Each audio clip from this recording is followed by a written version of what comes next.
Okay, we're waiting for Senator Kaine. Before I get into my prepared remarks, I'd like to say that the performance of Jay Clayton in committee today was abysmal, and it makes it much less likely that he will get Democratic votes. Now, let's talk about the war. Trump's supposed deal has collapsed.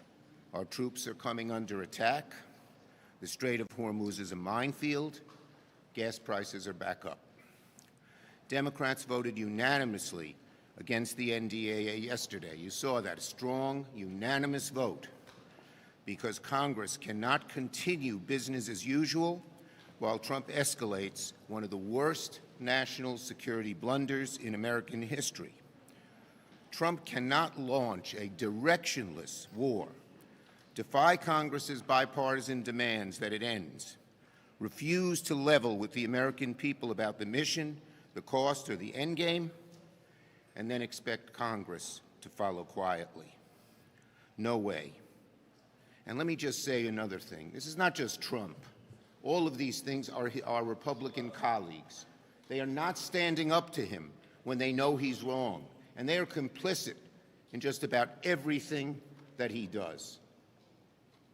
Most Americans expected by now Republicans would stand up. They have not. Well, Democrats are standing up and believe we need a clear strategic plan for the war with Iran, not because we take national security lightly, but because we take it seriously. Trump has refused to provide a clear mission, credible strategy, and accounting of costs. American service members are being placed in greater danger. American families pay more at the pump. We Democrats, a strong national defense. We support our troops, and that's why we're not going along with an unauthorized war that has no strategy. The same Republican refusal to govern responsibly is now putting government funding at risk. Donald Trump is openly threatening a shutdown in September unless Republicans eliminate the filibuster and force it through his radical agenda. He said it himself. Republicans have been trying to say we want a shutdown. We don't. We've been fighting it. But Trump pulled the rug out from under them when Trump said Republicans have to terminate the filibuster or we'll have a shutdown in September. Mr. President, the SAVE Act ain't passing. It ain't passing in the Senate, it ain't passing with Democrats, and it ain't passing in the courts. It's been rejected over and over again. I'd say to Mike Lee, it's not happening. So give up on that and start doing the real work. Well, Trump said the quiet part out loud. He's willing to shut down the government to get his way. Democrats want to fund the government, avoid a shutdown, but that requires bipartisan, serious negotiations, not lopsided partisan spending bills that pour more taxpayer money into Trump's disastrous war by doing nothing to lower costs for working families. Republicans need to abandon their my way or the highway approach and work with Democrats on bipartisan spending bills. If instead Republicans follow Donald Trump towards a shutdown, the responsibility will be theirs. Tim, sorry I couldn't introduce you. Oh, no. You're here. I just popped in right as you started. I think you could hear in the leader's voice when he was talking about the war a lot of emotion, and I got a lot of emotion about it. I came to the Senate in 2013, and I'd been the governor of Virginia with a Virginia Guard that was repeatedly being deployed into Iraq and Afghanistan. And I just had to go to too many funerals and too many homecomings where not all were present and accounted for, and too many wakes. And I just said when I got here, and Chuck, has seen me do this, no matter who the president is, Democrat or Republican, I'm not going to allow war to be waged by this country via shortcuts or end runs around the Constitution. We shouldn't be sending our kids, our best and our brightest, into harm's way without a vote of Congress. And I've taken that same position with Presidents Obama and Biden, President Trump, term one, and now President Trump. We told President Trump before this war started it would be foolish for him to do it. There was no reason for the United States, after 25 years of war in the Middle East, to get dragged back in.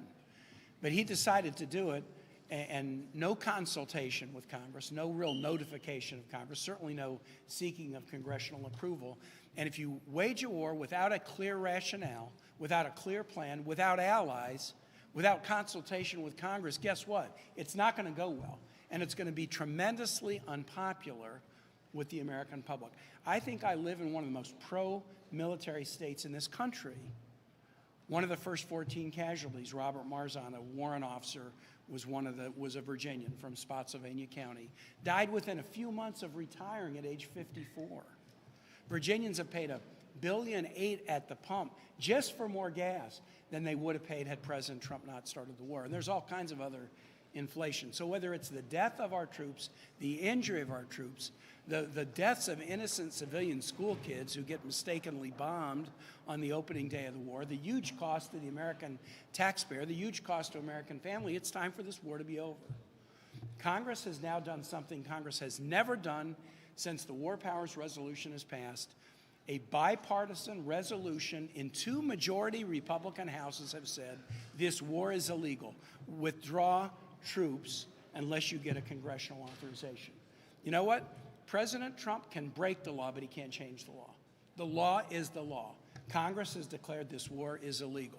He's breaking the law by continuing the war. And we need to do everything we can, including in the appropriations and NDA process, to find a path back to a ceasefire that's working, to Straits of Hormuz that were as open as they were on February 27, to gas prices that are back what they were before the president on his own started this foolish war. I want to thank Senator Schumer, the Democratic leader, because, you know, when I came to him and said, hey, look, I not only want to vote, but I'm sort of going to want one every week. And we need to just keep hammering on it. And other great Democratic colleagues, there's sort of 6 of us, Senator Duckworth and Schiff and Murphy and Gallego and I know I'm blanking on somebody. I'm sorry to do that. Van Hollen. We've forced this over and over and over again. We had 1 Republican vote, then we had 2, then we had 3, then we had 4, and eventually got the HCON res passed. But we are operating in a very, very unprecedented thing, because Congress has now definitively rebuked this war, and yet the president's doing it anyway. And that not only puts our troops at physical risk, it puts people at legal risk. And with that, thanks. Thank you, everybody. Sorry to be brief. Yes. The majority leader has said that the NDAA is not a battleground. It passed 65 consecutive times on bipartisan votes. It says by voting against it, you're voting against the troops and you're voting against national security. No, the real danger to national security is this war that's out of control. It's this war that has alienated our allies. It's this war that has totally diminished American power and ability to defend ourselves in the world. Leader Schumer, do you have any concern with members of your caucus stumping with Abdul El-Sayed in Michigan, including Senator Bernie Sanders, who's going there this weekend? Let me say this. First, Donald Trump is in terrible shape, and the Republicans are in Michigan. His tariffs, his war with Canada in an economy that depends on cross-border transactions has made him look terrible.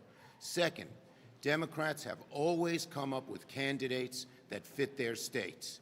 We will do that in Michigan. We will beat the Republican, and we will take back the Senate. Yes. The president is going to give an address tomorrow night. The White House has not been very clear about what it may be about, what could be about what he describes as election security. How concerned are you about efforts the White House may have to intervene in not only the upcoming midterms, but beyond? Well, we're very worried about the White House. They know they can't win the election fair and square. They know the American people are against them. They know that the American people in the House and Senate are favoring our candidates. So we don't put it past them to try whatever they can, but we are prepared. We are red teaming what they might do and how we can combat it ahead of time. We have united ourselves, the House, the Senate, other governors, to make sure that we can combat these attempts to steal the election. Leader Schumer, on Jay Clayton. Yes. I'm wondering what you make of your reports CDC recommending this Well, I'm going to wait further to hear her at her hearings and the vote. Thank you, On Jay everybody. Clayton, what would this do to FISA? If Jay Clayton is not confirmed, does that load this up?